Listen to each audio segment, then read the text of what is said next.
Benvinguts a Presentant Impresentables, una secció d'històries en minúscula. Presentem avui el capítol 5. Comencem! Ens trobem el 16 d'octubre de 1872 a Dransdorf, a Alemanya. En el si d'una família molt humil ha nascut l'Otto. Des de molt petit, el petit Otto va haver d'ajudar a casa. Des de ben jovenet el trobem fent tot tipus de feines, des de noi dels encàrrecs, a paleta, a depenent de diverses botigues, però el que de debò agrada al nostre amic, el que de debò té facilitat és en l'il·lusionisme i en el món de l'espectacle. No obstant, cal treballar. Treballar, però, què carai, la carn és dèbil i algun petit robatori també cau. Tot s'hi val per buscar-se la vida. Els anys van passant i el trobem viatjant i passant la seva existència per unes quantes ciutats d'Europa.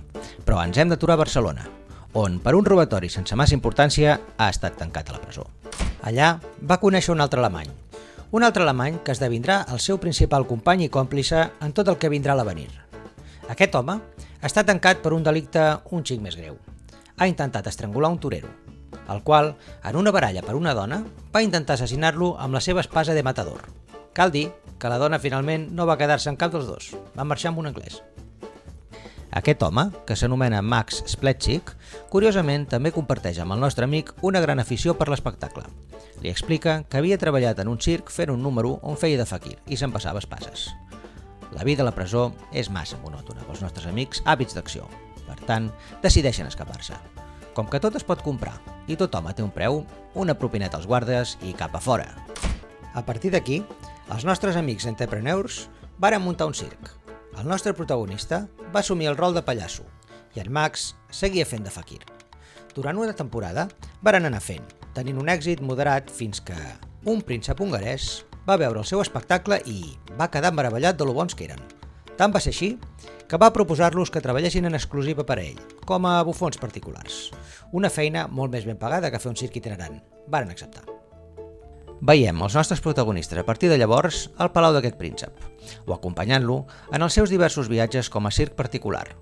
Un dia, el príncep hongarès va voler anar de safari a l'Àfrica i es van portar els nostres amics.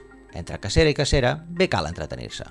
No obstant, la cacera va acabar molt malament, quan uns caníbals varen emboscar la comitiva i un a un varen massacrar-los per a menjar-se'ls després, fins que va arribar el torn dels nostres amics.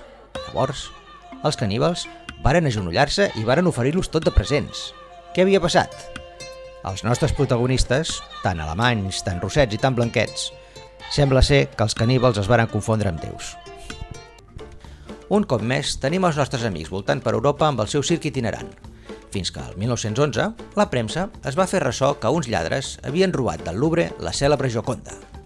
Aquesta era una gran ocasió pels nostres amics. Varen contactar amb un falsificador que va fer una reproducció del quadre. Un cop en el seu poder, varen contactar amb un marxant d'art grec fent-se passar pels lladres que havien robat el quadre, el qual va pagar el quadre a preu d'or, pensant-se que era l'original.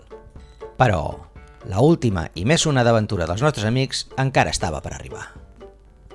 El 1913, el circ dels nostres amics es trobava a Tirana, i els diaris de l'època es varen fer ressò de la proclamació de la independència d'Albània. La regència provisional estava confiada al general Esad Pasha, però calia un rei. Des d'Europa es varen proposar diversos candidats, però cap d'ells suscitava la unanimitat. A més, Albània era una comunitat musulmana i el poble volia que el futur rei fos musulmà. El nostre protagonista va somriure per dins i va pensar quan va veure la foto: «Quina gràcia, sembla que a mi sembla una mica». El dia següent es va rebre a la seu del govern provisional d'Albània l'acceptació de Halim Edin. No sóc digne de l'honor que el poble albanès em fa, però confio que Alà sabrà guiar-me amb saviesa per fer la felicitat del meu nou poble. 2 dies després, arribava el nou príncep Halim Edin amb el seu principal col·laborador. Varen ser rebuts pel regent, el general Esad Pasha. La gent, enfervorida, l'aclamava, desfilant sobre un cavall blanc pels carrers de la capital per arribar al palau on es va procedir la cerimònia de coronació en presència del regent, el qual va pronunciar les següents paraules. Majestat, vos no ignoreu pas que el poble albanès està impacient per veure sobre el tron de la pàtria que vostra augusta persona inaugura. En lloc d'un candidat infidel francès, anglès o d'un altre país catòlic, us hem escollit a vos, descendent de musulmans. És per això que us demanem humilment que accepteu el tron d'aquest nou país i d'aquesta vella comunitat musulmana. El príncep va replicar: Noble poble d'Albània, em considero indignat de l'honor que se'm fa. No obstant, ja que aquesta és la voluntat d'Allah, no desobeiré el seu mandat. Accepto la càrrega que comporta el tron que se m'ofereix i comunico quines seran les meves primeres decisions. Primerament, confirmar el general Assad Paixà com a cap de l'exèrcit i demanar-li que proclami la mobilització general. Ja que el meu primer objectiu és la declaració de guerra a Montenegro. Aquest, el país veí i infidel, ha de ser conquerit per l'islam, si aquesta és la voluntat d'Allah. Segon, com a bon sobirà musulmà, en lloc d'escollir princeses estrangeres per a constituir el meu harem, escolliré dones d'Albània, dones del poble, dones de la bellesa legendària que sabem que tenen les dones d'aquest gran poble. Tot i ser un rei musulmà, em declaro admirador del poble prussià. És per això que, sense renunciar mai a la única i verdadera religió, declaro que a partir d'ara prendré el nom d'Otto I. La cerimònia de proclamació va ser un complet èxit. Després d'un àpat frugal de 18 plats, el nostre protagonista va retirar-se a descansar. A les estances privades del Palau Reial, el nou rei Otto I i el seu col·laborador, que per si no ho havia dit abans responia el nom de Max Slepsik, estaven enfeinats escollint entre les moltes belles candidates que es presentaven per ésser escollides com les dones del nou monarca.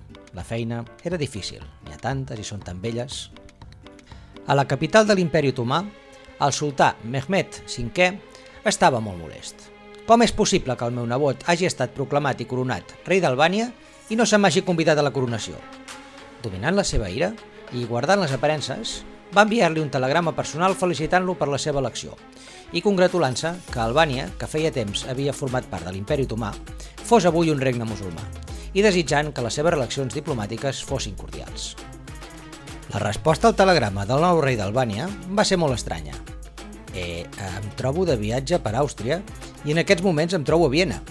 Que jo he estat proclamat rei d'on? No sé de què m'estàs parlant. El sultà es va irritar encara més. Va enviar una comunicació oficial al general Assad Paixà, comunicant-li que havia parlat amb el seu nebot i que aquest es trobava de viatge per Àustria i que no sabia res de cap coronació. Qui era aquell home que estava usurpant el tron del seu nebot? El general Assad Paixà, amb un escamot de la guàrdia albanesa, va presentar-se al Palau Reial i dirigint-se al rei li digué: Vostè és un impostor. Queda detingut. Jo? Un impostor? Guàrdies!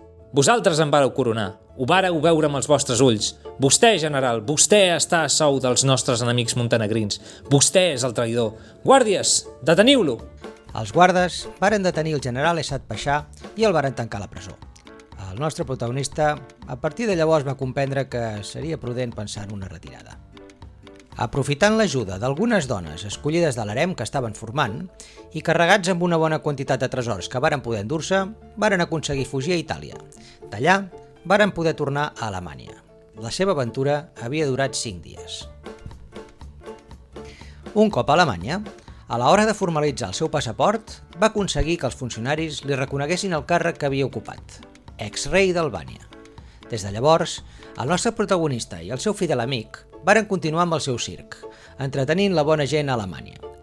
Cal esmentar que en el seu circ, el nostre protagonista, quan feia de pallasso, no amagava mai que ell havia estat rei d'Albània. De fet, era un dels reclams del seu circ. Després de la Primera Guerra Mundial, el nostre protagonista va presentar-se a les eleccions per esdevenir president de la República Alemana, contra el mariscal Hindenburg, retirant-se de tota manera a l'inici de la segona volta. El nostre protagonista va morir el 12 d'octubre de 1958, esmentant, per acabar, que va escriure, abans de la seva mort, un llibre titulat Rei d'Albània durant 5 dies. I fins aquí el capítol d'avui. Vull agrair la inestimable col·laboració dels meus grans amics Àlex i Marc en els papers de general Assad Paixà i príncep Khalil-Eddin. Sense ells, aquest vídeo no hagués estat possible. Esperant que us hagi agradat, ens despedim fins al proper presentable. Adéu-siau!